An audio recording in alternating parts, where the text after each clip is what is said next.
In the heart of the mist-shrouded mountains, nestled within an ancient monastery, lived a young monk named Kaelan. More than anything, he yearned for enlightenment, for that single, luminous moment of pure understanding. He pursued it with a fierce, unrelenting hunger. Every morning, before the sun even thought of gracing the sky, Kaelan was already in the meditation hall. He would sit for hours, his back ramrod straight, his breath controlled, his mind a battlefield where he wrestled every stray thought into submission. He memorized sutras until his tongue was thick with ancient words, chanting them until his throat was raw. He followed his master, a serene old man named Jin, like a shadow, hoping to catch a stray pearl of wisdom. One day, after a particularly grueling meditation session, where his mind felt more like a stormy sea than a tranquil pond, Kaelan approached Master Jin. The master was calmly tending to his small garden, his fingers gently coaxing a new sprout from the dark earth. "Master," Kaelan began, his voice tight with frustration, "I do everything you say. I meditate longer than anyone. I study harder. I strive with every fiber of my being. Yet, enlightenment feels further away than ever. It's like I'm trying to catch the wind in a net. What am I doing wrong?" Master Jin looked up, his eyes crinkling at the corners. He didn't answer immediately. Instead, he pointed to a small, gurgling stream that ran through the garden. "Kaelan," he said, his voice as soft as moss, "go to the stream, take this bucket, and bring me water." Kaelan, though confused, obeyed. He took the sturdy wooden bucket, walked to the stream, and plunged it in. The force of the current fought against him, splashing cold water onto his robes. He gritted his teeth, straining to hold the bucket steady against the flow, trying to fill it without letting the current pull it from his hands. It was a struggle.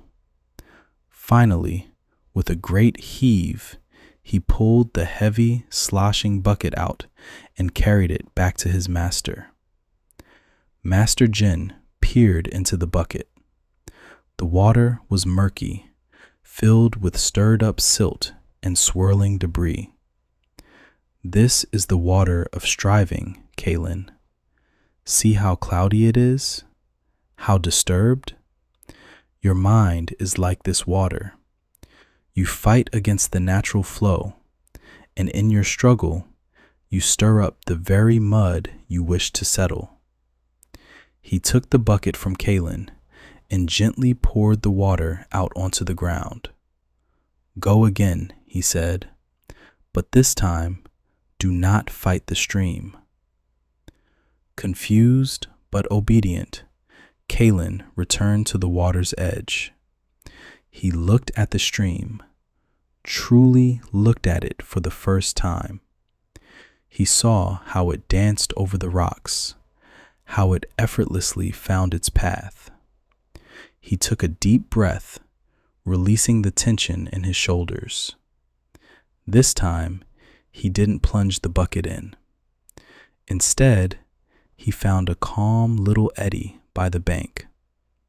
He gently lowered the bucket into the water, letting it rest on the sandy bottom. He didn't hold it or force it. He simply placed it and allowed the stream to flow into it, at its own pace, in its own way. The water entered calmly, without a fight. He waited for a few moments, watching the sunlight play on the surface. Then, he slowly lifted the bucket. It was full to the brim. He carried it back to Master Jin, his steps lighter this time. The master looked inside. The water was perfectly clear, so still he could see the reflection of the sky in it.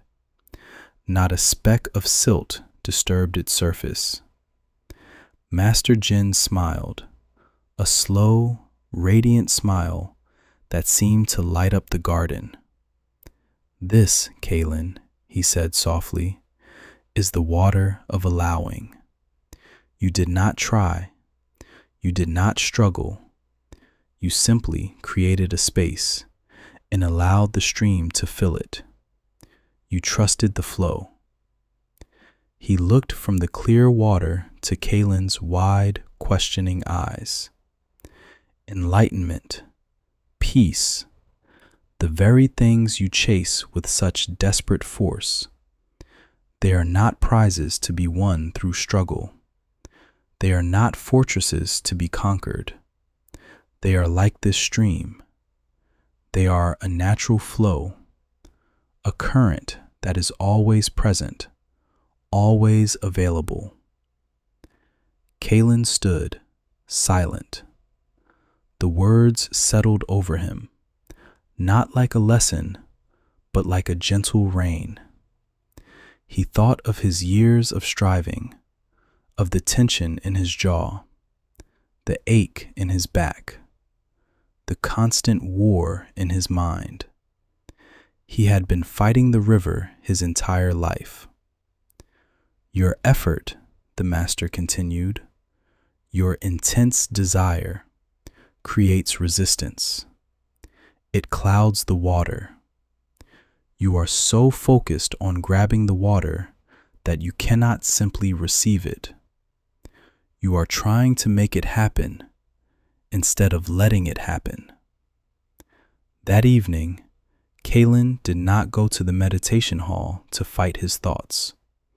Instead, he went to the monastery's bell tower, which overlooked the entire valley. He didn't sit in a rigid posture. He just sat, comfortably, and watched the sun dip below the mountains, painting the sky in hues of orange, pink, and purple. He didn't try to empty his mind. He simply allowed thoughts to come and go like clouds drifting across the sky. He didn't try to feel peaceful. He just felt the cool evening breeze on his skin. He didn't chant any sutras. He just listened to the distant call of a night bird and the gentle hum of the monastery settling down for the night. He stopped trying. He stopped forcing and striving and grasping. He let go of the net he'd been trying to catch the wind with. He just was. And in that moment of complete surrender, a profound stillness descended upon him. It wasn't something he achieved. It was something that was revealed when he finally got out of his own way.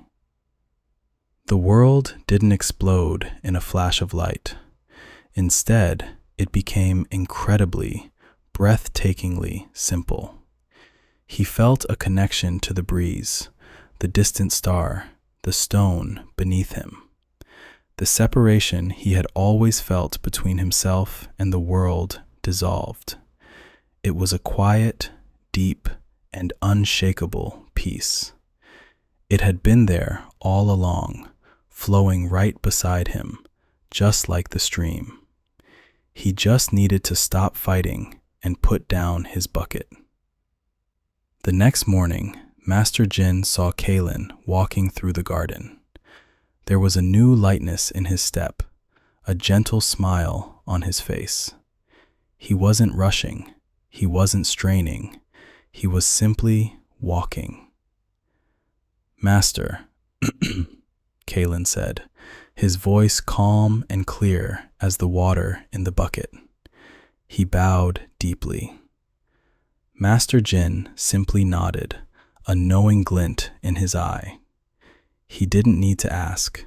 He could see it. The water was finally clear. Kaelan had stopped trying, and in doing so, he had received everything. The greatest manifestations in our lives often come not when we push harder, but when we finally have the courage to let go. Thank you for watching. If this story resonated with you, consider subscribing for more reflections on the path of inner peace. Be well.